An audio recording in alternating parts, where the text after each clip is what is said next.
लगेच दीड छटाक माणसाने आदळापट केली की लगेच राज्य सरकार निर्णय घेत आहे. हैदराबाद गॅजेट म्हणतात. मग हैदराबाद गॅजेटनुसार तुम्ही निजामाची काय भांडे धुवायला गेले होते का निजामाच्या दाड्या करायला गेले होते तिथे हे लोक?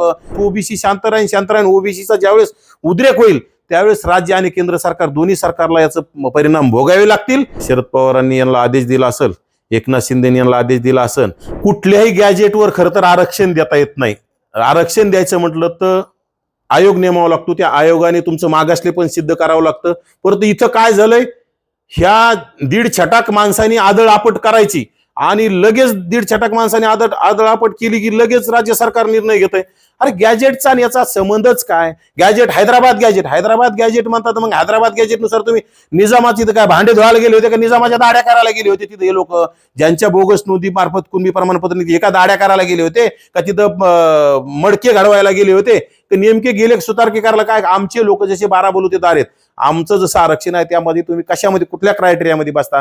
परंतु गॅजेट काढायचं, आरक्षण द्यायचं, JR काढायचे आणि तुम्ही घाबरताय म्हणून हे वरचीवर काहीतरी मागताय आणि तुम्ही देताय. आणि ओबीसी शांत आहे, ओबीसीला शांततेचे हे परिणाम भोगावे लागले तर आणि राज्य सरकार हे दबाव टाकते म्हणून देत राहते, त्याचे परिणाम राज्य सरकारला येणाऱ्या काळात भोगावे लागतील. ओबीसी जोपर्यंत शांत असतो, ज्याप्रमाणे केंद्र सरकारच्या विरोधात विद्यार्थ्यांचा रोष निर्माण झाला त्याचप्रमाणे येणाऱ्या काळात ज्यावेळेस ओबीसी शांत राहीन ओबीसीचा ज्यावेळेस उद्रेक होईल त्यावेळेस राज्य आणि केंद्र सरकार दोन्ही सरकारला याचं परिणाम भोगावे लागतील. आणि येणाऱ्या काळात 2029 पर्यंत ओबीसी शांत राहणार नाही. ओबीसी आता जाग करण्याचं काम, आम्ही तर आमचं बोलण्याचं काम करतो, आम्हाला कुठल्या पक्षाशी घेणं देणं नाही, कुठल्या नेत्याशी घेणं देणं नाही. कारण की आमच्या समाजाचं जर वाटलं होत असेल तर कोणी आमचं नाही, आम्हाला त्याच्याशी घेणं देणं नाही, आम्हाला त्या बावनकुळेशी घेणं देणं नाही ना, आम्हाला मुख्यमंत्र्याशी ना उपमुख्यमंत्र्याशी.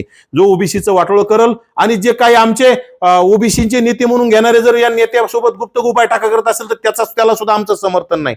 विनाकारण ओबीसी सोबतच्या जर फसवणूक होत असेल तर याला कोणीही समर्थन केलं नाही पाहिजे. विशेषतः राज्यातील ओबीसीनं विद्यार्थ्यांच्या आंदोलनासारखं तरुण वर्गाने आता ओबीसीच्या जाग झालं पाहिजे आणि जाब विचारायला सुरुवात केली पाहिजे.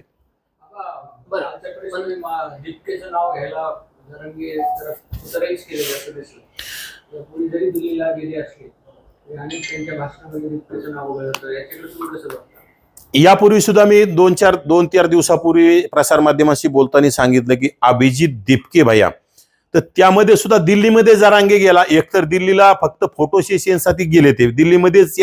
या जरांगेच्या 50 लोकांनी तिथं काही फरक पडत नव्हतं, कारण की लाखो तरुण तिथं होते.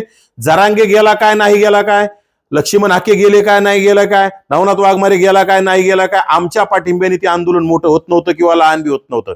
म्हणजे त्यामुळं आमची त्या आंदोलनात गरज नव्हती, त्यामुळे आम्ही गेलो नाहीत. कारण की ते आंदोलन देशातील तरुणांनी खांद्यावर घेतलं होतं आणि खरं तर त्या अभिजित दिपकेंना तरुणांनी डोक्यावर घेतलेलं आहे आणि त्याचा आपल्याला सुद्धा अभिमान असला पाहिजे, या महाराष्ट्रातील जनतेला अभिमान असला पाहिजे. आंबेडकरी तरुण येतो, आंबेडकरी तरुणानं एवढं करून दाखवलंय, देशाच्या संसदेला, देशाच्या केंद्र सरकारला झोकवून दाखवलंय. आणि जरांगीला आता पोट दुखणारच ना, कारण की तो आंबेडकरी समाजातला आहे, आंबेडकरी समाजातल्या माणसाचं.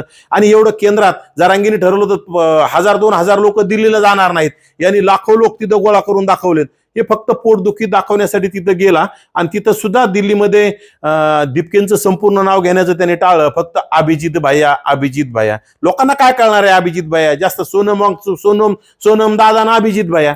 म्हणजे दुसऱ्यांचं घ्यायचं म्हटलं की जरा शॉर्टकट नाव घ्यायचं आणि जाणीवपूर्वक ते टाळत राहणार आहे. दुसऱ्याचं आंदोलन यांना मोठं झालेलं चालत नाही, दुसरे लोक मोठं झालेलं चालत नाही. गेल्या अनेक वर्षापासून यांच्याकडेच असावं लागतं. शरद पवारांपासून ही प्रथा चालत आलेली आहे आणि आता दुसऱ्याकडे गेल्यापासून यांच्या बुडाला आग लागलेली. आणि आता ही दिपकेंचं आंदोलन मोठं झालं त्याच प्रकारे यांच्या बुडाला आग लागली. फक्त आता जाऊन काहीतरी तोंड दाखवायचं आणि नाव घेण्यास टाळवायचं, फक्त जनतेला दाखवायचं मी तिथं गेलतो, परंतु दिपकेंना श्रेय गेलं नाही पाहिजे असं काहीतरी प्लॅनिंग करण्याचं सातत्यानं दिसतंय.